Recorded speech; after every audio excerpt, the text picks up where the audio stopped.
Alright, today I'm working on an Iceomatic CIM0530 Ice Machine that's not making any ice. So I'm only going to be using the service manual. It's very important that you use the service manuals. I know it's very tempting just to call tech support, but learn the machine. So I'm getting a red and yellow quick flash. So I'm going to go to my service manual. Okay, so that's telling me unit has experienced a max fill or a max purge. Okay, so I'm going to go to the minimum and maximum times. Okay, so we have a purge of 7 seconds minimum or 2 seconds maximum. So I'm going to focus my attention on the water pump. Okay, so I've removed the panels. I'm going to reset the unit by holding the on, off, and clean buttons for 3 seconds. 2 flashing lights, that tells me we're in a freeze cycle and we're starting the unit. As you can see, I have no water coming out. Okay, my sump is full of water. My pump's not moving any water. Okay, so I'm going to go to the troubleshooting guide. So if relay 6 on the LED is on but the water pump does not run, check voltage on the yellow and blue wires. Okay, if there's no voltage there, the issue is the board. Okay, next you want to verify voltage at the water pump connection. If no voltage is found there, check the wiring or the connectors.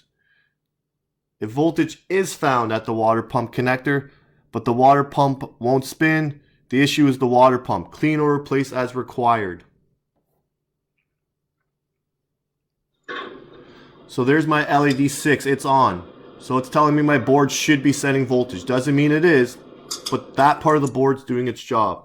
So we're going to go to the schematic. There's my LED 6, which is my H2O pump. I'm going to go find my water pump in the schematic. Okay, we're going to draw our lines back. So first one's going right to the board. Okay, the second wire is going directly to the contactor, which is a straight shot to incoming power. So in this case, the easiest test point for me is going to be right at the water pump. Okay, we're going to test right at the load.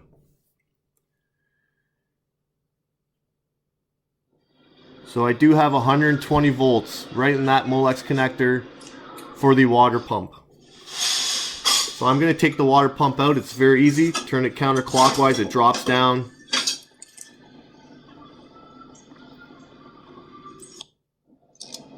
I'm going to check my propeller. And yeah, it's seized. So I'm able to get it going here.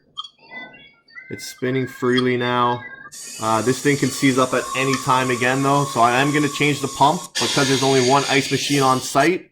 I need to get this thing going so we get some ice. So I put the pump back in. You just pop it up, turn it clockwise. I'm going to put the sump back in, which is sometimes a little bit of a pain. You got to install it from the back and pull forward.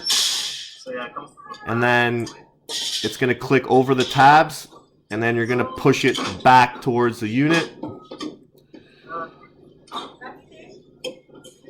I always have a lot of fun putting this in. Alright, so there's my water level lights. Okay, if they come off, that means my purge valve and my water pump's working. They have come off. You can see my LED 6 is on. So this is a good indicator that my water pump is working. So let's go for a visual cue.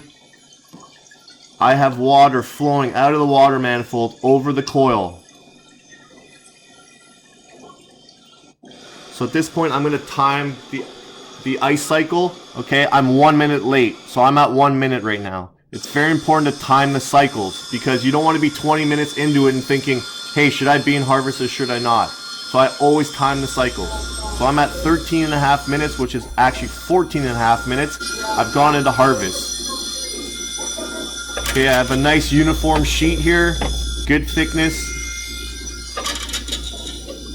We're getting ready to start some ice here.